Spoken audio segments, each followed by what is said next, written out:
ಗುರುಜಿ, ಕಾರ್ಯಕ್ರಮದ ಪ್ರಾರಂಭದಲ್ಲಿ ಅಮಾವಾಸ್ಯೆ ಮತ್ತು ಪೌರ್ಣಮಿಯ ಕುರಿತು ಏನೋ ಹೇಳ್ತೀನಿ ಅಂತ ಹೇಳ್ತಿದ್ರಿ, ಏನ್ ಗುರುಜಿ ಅದು?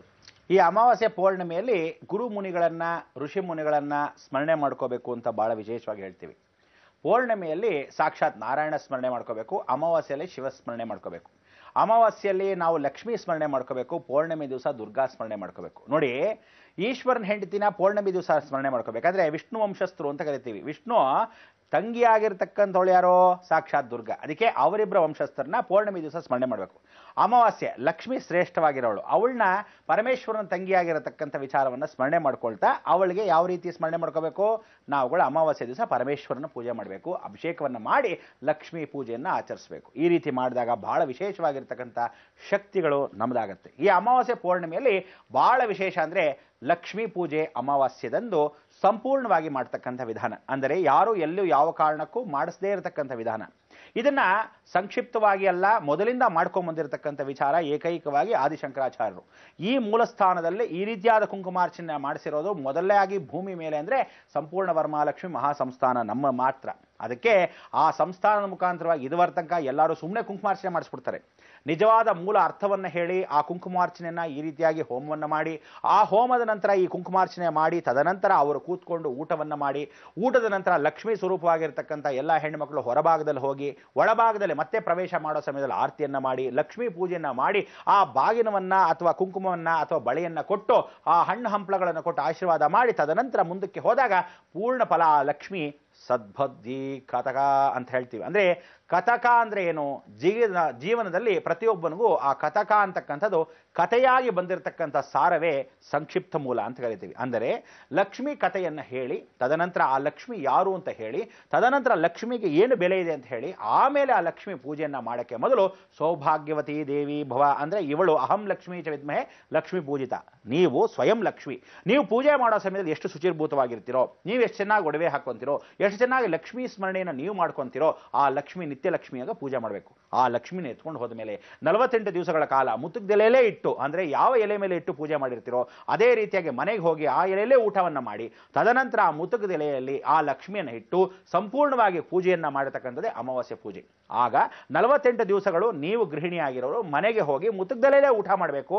ಆ ಮುತ್ತುಗದೆಲೆ ನೈವೇದ್ಯವನ್ನ ದೇವಿಗೆ ಪೂಜೆ ಮಾಡಿದ ನಂತರ ತಗೊಂಡು ಆ ಎಲೆಯಲ್ಲೇ ಊಟ ಮಾಡಿ ಕಾರ್ಯವನ್ನು ಕಳಿಬೇಕು. ಯಾವ ಕಾಲಕ್ಕೂ 48 ದಿವಸ ಮಾಂಸಾಹಾರಗಳು ಮಾಡ್ತಕ್ಕಂಥವ್ರು ಪೂರ್ಣವಾಗಿ ಬಿಡಬೇಕು. ಯಾವ ಕಾಲಕ್ಕೂ ಇದನ್ನ ಬಿಲ್ಲುಪತ್ರೆ ಅರ್ಚನೆಯನ್ನ ಮಾಡ್ತಕ್ಕಂಥವರು ಪ್ರತಿಪೂರ್ವಕವಾಗಿ ಬಿಲ್ಲುಪತ್ರೆ ಅರ್ಚನೆಯನ್ನ ಲಕ್ಷ್ಮಿ ಉತ್ತರಾಭಿಮುಖಕ್ಕೆ ನೋಡೋ ಥರ, ಅಂದರೆ ಲಕ್ಷ್ಮಿ ಫೋಟೋನೇ ಉತ್ತರಕ್ಕೆ ನೋಡಿ ಆ ಪೂಜೆಯನ್ನು ಮಾಡಿಸ್ಬೇಕು.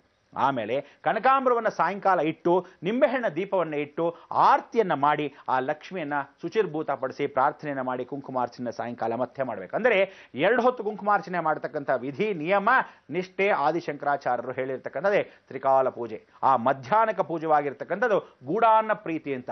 ನೀವು ಪ್ರತಿದಿನ ಆ ಗೂಢಾನ್ನ ಪ್ರೀತಿ ಅಂದರೆ ನಾವುಗಳೇನು ಹೇಳ್ತೀವಿ, ಸಕ್ಕರೆ ಪೊಂಗಲ್ಲು ಅಂತ ಹೇಳ್ತಾರೆ ಕೆಲವರು ಅದು ಬೆಲ್ಲದ ಪೊಂಗಲ್ಲು ಅಂತಾರೆ, ಕೆಲವರು ಗೂಡಾನ್ನ ಅಂತಾರೆ. ಇದು ವಿಶೇಷವಾಗಿರ್ತಕ್ಕಂಥ ಈ ಪೊಂಗಲನ್ನು ಅವಳು ಕೊಟ್ಟಾಗ ತುಂಬಾ ಪ್ರೀತಿ. ದುರ್ಗಾ ಸ್ವರೂಪದಲ್ಲಿರ್ತಕ್ಕಂಥ ಇವಳು ಲಕ್ಷ್ಮಿ ಅಮಾವಾಸ್ಯೆ ದಿವಸ ಲಕ್ಷ್ಮಿ ಆಗ್ತಾಳೆ, ಅದೇ ಪೌರ್ಣಿಮೆ ದಿವಸ ದುರ್ಗಾ ಆಗ್ತಾಳೆ. ಇವಳಿಗೆ ಕೊಡ್ತಕ್ಕಂಥ ಈ ವಿಶೇಷವಾಗಿರ್ತಕ್ಕಂಥ ನೈವೇದ್ಯವನ್ನ ಪ್ರತಿ ದಿನದಲ್ಲಿ ಮಾಡಿ 48 ದಿವಸಗಳ ಕಾಲ ಕುಟುಂಬ ಈ ರೀತಿ ಇದ್ದಾಗ ಕೇಳಿದ್ದು ನಿಮ್ಮದಾಗತ್ತೆ. ಲಕ್ಷ್ಯವಲ್ಲ ನಿಮಗೆ ಲಕ್ಷ್ಯ ಸಾಧಿಸುತ್ತೆ. ಆ ಲಕ್ಷ್ಯವನ್ನ ಸಾಧಿಸಕ್ಕೆ ಯಾರು ಲಕ್ಷ್ಮಿ? ಅದಕ್ಕೆ ಅಲಕ್ಷ್ಮೀಂ ನಿತ್ಯ, ಲಕ್ಷ್ಮಿ ಲಕ್ಷ್ಯವನ್ನ ಸಾಧಿಸೋಳೆ ಹೊರತು ಯಾವತ್ತು ದುಡ್ಡಲ್ಲ. ಅದಕ್ಕೋಸ್ಕರ ಅಮಾವಾಸ್ಯೆ ಪೂಜೆ. ಪೌರ್ಣಮಿ ದಿವಸ ಪೂರ್ಣ ನಾರಾಯಣ ಸ್ವರೂಪ ಆ ಸತ್ಯನಾರಾಯಣ ಪೂಜೆಯನ್ನು ಸುಮ್ಮನೆ ಪೂಜೆ ಮಾಡೋದಲ್ಲ, ದಂಪತಿ ಸಮೇತ ಸಾಮೂಹಿಕವಾಗಿ ಮಾಡಬೇಕು. ಯಾವ ಕಾಲ ಏಕಾಕ್ಷಂ ಬ್ರಹ್ಮ ಅಂತ ಒಬ್ಬನೇ ಮಾಡ್ತಕ್ಕಂಥ ವಿಧಾನ ನಿಮ್ಮ ಮನೆ ಕುಟುಂಬದಲ್ಲಿ, ಗೃಹಪ್ರವೇಶದಲ್ಲೋ ಮದುವೆಯಲ್ಲೋ ಈ ರೀತಿ ಮಾಡ್ಕೋಬೇಕು. ಆದರೆ ಸಾಮೂಹಿಕದಲ್ಲಿ ಸತ್ಯನಾರಾಯಣ ಪೂಜೆಯನ್ನು ಯಾವಾಗ ಮಾಡ್ತೀವೋ ಲೋಕದೋಷಗಳಿರ್ತಕ್ಕಂಥ ಯಾವುದೇ ಒಂದು ವ್ಯಕ್ತಿಗೆ ನಿಜವಾಗ್ಲೂ ಕೀರ್ತಿಯನ್ನು ಸಂಪಾದನೆ ಮಾಡೋ ಆ ಕೀರ್ತಿ ನಾರಾಯಣ ಪೂರ್ಣ ಅನುಗ್ರಹ ಕೊಡ್ತಕ್ಕಂಥ ಯಶಸ್ಸು, ಕೀರ್ತಿ, ಸಂಪಾದನೆ, ಸಂಪತ್ತು ಎಲ್ಲವೂ ಕೊಡೋದು ಆ ನಾರಾಯಣ. ಅದಕ್ಕೆ ಸಾಮೂಹಿಕದಲ್ಲಿ ಎಲ್ಲಿ ಆಗತ್ತೋ ಆ ಪೌರ್ಣಮಿ ಪೂಜೆ ಆ ಸಮಯದ ದಂಪತಿ ಕೂತ್ಕೊಂಡು ಪೂಜೆ ಮಾಡ್ತಕ್ಕಂಥ ವಿಧಾನ. ಅದಕ್ಕೆ ಸಂಪೂರ್ಣ ವರಪ್ರದ ವೆಂಕಟೇಶ್ವರ ಅಂತ ಕರಿತೀವಿ. ಇವನಿಗೆ ಮೂಲಾಧಾರದಲ್ಲಿರ್ತಕ್ಕಂಥ ಒಂದು ಸಂಪತ್ತು ಏನು ಅಂದರೆ ಕೆಳಭಾಗದಲ್ಲಿ ನವಗ್ರಹ, ಅದಾದ್ಮೇಲೆ ಕೂರ್ಮಪೀಠ, ಅದಾದ್ಮೇಲೆ ಅವನಿಗಿರ್ತಕ್ಕಂಥ ದಶ ಅವತಾರಗಳು ಏಕಸ್ವರೂಪದಲ್ಲಿ ಒಬ್ಬನೇ ನಾರಾಯಣನಲ್ಲಿ ನಿಂತಿರ್ತಾನೆ. ಅದಕ್ಕೆ ಆದಿ ಮಧ್ಯ ಅಂತ್ಯದಲ್ಲಿ ಮೂಲಾಧಾರ, ಸ್ವಾಧಿಷ್ಠಾನ, ಮಣಿಪುರ, ಅನಾಹತ, ವಿಶುದ್ಧಿ, ಆಜ್ಞಾ, ಸಹಸ್ರ, ಷಟ್ಚಕ್ರ ಉಪಾಸನೆ ಕೂಡ ಅವನಲ್ಲಿರುತ್ತೆ. ಅದಕ್ಕೆ ಆ ಮೂಲಾಧಾರದಲ್ಲಿ ಸಾಕ್ಷಾತ್ ಮಹಾಗಣಪತಿ, ವಿಶುದ್ಧಿಲಿ ರಥಿ ಮನ್ಮಥ, ತದನಂತರ ಮಣಿಪುರದಲ್ಲಿ ಮಹಾವಿಷ್ಣು ಸ್ವರಾಪ ಆಗಿರೋದ್ರಿಂದ ಅವನೇ ಸ್ವಯಂ ಬ್ರಹ್ಮ, ಅನಾಹತ ಲಕ್ಷ್ಮಿ, ವಿಶುದ್ಧಿ ಅಂತಕ್ಕಂಥ ನಾಲಿಗೆ ಸ್ವರೂಪದಲ್ಲಿ ಕೂತಿರ್ತಕ್ಕಂಥವಳು ಮಹಾಸರಸ್ವತಿ, ಕಣ್ಣಲ್ಲಿ ಸೂರ್ಯಚಂದ್ರರು, ಶಿರಸ್ಸಿನ ಅನುಗ್ರಹದಲ್ಲೇ ಸಹಸ್ರ ದಳದಲ್ಲಿ ಕೂತಿರೋನೇ ಪರಮೇಶ್ವರ. ಎಷ್ಟು ಚೆನ್ನಾಗಿದೆ ಈ ಕಾನ್ಸೆಪ್ಟ್ ಅಂದ್ರೆ, ಜಗತ್ತಲ್ಲಿ ನವನಾಗ ಸ್ವರೂಪದಲ್ಲಿರ್ತಕ್ಕಂಥ ಈ ನಾರಾಯಣನು ಏಕಸ್ವರೂಪದಲ್ಲಿ ಯಾವ ರೀತಿ ನೋಡಿದ್ರು ಎಲ್ಲಾ ರೀತಿಯಲ್ಲೂ ಒಂದೊಂದು ಅವತಾರವಾಗಿ ಕಾಣ್ತಾನೆ. ಆದರೂ ಇವನಿಗೆ ಕಾವಲುಗಾರರಾಗಿರ್ತಕ್ಕಂಥ ದ್ವಾರಪಾಲಕರು ಇನ್ಯಾರು ಅಲ್ಲ, ಸಾಕ್ಷಾತ್ ಆಂಜನೇಯ ಮತ್ತು ಗರುಡ. ಅದಕ್ಕೋಸ್ಕರ ಈ ಗರುಡ ಆಂಜನೇಯನು ಇಬ್ಬರು ಪಕ್ಷಿಯಾಗಿರ್ತಕ್ಕಂಥವನು, ಕಪಿಶ್ರೇಷ್ಠವಾಗಿರ್ತಕ್ಕಂಥ ಅಂದ್ರೆ ಪ್ರಾಣಿ ಪಕ್ಷಿಗಳು ಕೂಡ ಪೂಜೆ ಮಾಡತಕ್ಕಂಥವ್ರು ಅನ್ನೋದು ಸಾಕ್ಷಿ ರೂಪವಾಗಿ ತೋರ್ಸಕ್ಕೆ ಈ ವೈಯಕ್ತವಾಗಿರ್ತಕ್ಕಂಥ ಮಾಯೆ. ಈ ಮಾಯೆಯಲ್ಲಿ ನಾವು ವಿಷ್ಣು ಮಾಯೇತಿ ಸಂಸ್ಥಿತ ಅಂತ ಪೌರ್ಣಮಿ ನಾರಾಯಣ. ಅದಕ್ಕೆ ನಿಮಗೆಲ್ಲರಿಗೂ ಒಂದು ಸದಾವಕಾಶ, ಜನವರಿ ನಂತರ ಯಾರ್ಯಾರು ಪರಿಪೂರ್ಣವಾಗಿ ಸಂಸ್ಥೆಗೆ ಕರೆ ಮಾಡ್ತೀರಾ ನೀವುಗಳು ಈ ಪೂಜೆ ವಿಧಾನಗಳಲ್ಲಿ ಅಮಾವಾಸ್ಯೆ ಪೌರ್ಣಮಿಗೆ ವಿಶೇಷವಾಗಿರ್ತಕ್ಕಂಥವ್ರು ಯಾರು ಭರ್ತಿ ಆಗಬಹುದು.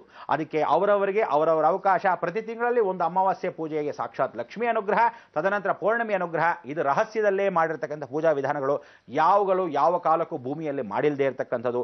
ಈ ಕ್ರಮದಲ್ಲಿ ಮಾಡಿದಾಗ ಸಂಪೂರ್ಣವಾಗಿ ಆ ಪಟವನ್ನು ನಿಮಗೆ ಆಗತ್ತೆ. ಆ ಪಟದ ಮುಖಾಂತರವಾಗಿ ಇಡೀ ಜಗತ್ತಿನ ಸಾರದಲ್ಲಿರ್ತಕ್ಕಂಥ ಇಷ್ಟು 300 ಮುಕ್ಕೋಟಿ ದೇವತೆಗಳಿಗೆ ಏಕ ನಮಸ್ಕಾರ ಅಂತ ಎಲ್ಲೂ ಇಲ್ಲದೆ ಇರತಕ್ಕಂಥದ್ದೇ ಆ ಸಂಪೂರ್ಣ ವರಮಹಾಲಕ್ಷ್ಮಿ ಮಹಾ ಸಂಸ್ಥಾನದ ವಿಚಾರ. ಅದಕ್ಕೆ ಇವತ್ತಿನ ದಿವಸ ಆ 3 ಋಷಿಗಳ ಸ್ಮರಣೆ ಮಾಡ್ಕೊಳ್ತಕ್ಕಂಥ ವಿಧಾನದಲ್ಲಿ ಇವತ್ತು ಒಂದು ವಿಚಾರ ತಿಳಿಸ್ತೀನಿ ಕೇಳಿ. ಪೂರ್ವಾಭಾದ್ರ ನಕ್ಷತ್ರಕ್ಕೆ ಸಂಪತ್ತು, ಜನ್ಮ, ವಿಪತ್ತು, ಕ್ಷೇಮ, ಪ್ರತ್ಯರ, ಸಾಧಕ, ವದ, ಮಿತ್ರ, ಅತಿಮಿತ್ರ. ಇವತ್ತಿನ ದಿವಸದ ಪೂರ್ವಾಭಾದ್ರ, ಉತ್ತರಾಭಾದ್ರ ಮತ್ತು ರೇವತಿ 3 ನಕ್ಷತ್ರಗಳ ಮುಗಿದ್ರೆ ಸಂಬಂಧ. ಆ ಸಂಬಂಧ ಅಂದ್ರೆ ಏನೋ, ಸಂ ಇತಿ ಸಾರ, ಬಂಧ ಅಂತಕ್ಕಂಥದ್ದು ಬಾಂಧವ್ಯ. ಜೀವನದ ಬಾಂಧವ್ಯವನ್ನು ಬಿಟ್ಟಾಗ ಮೋಕ್ಷ.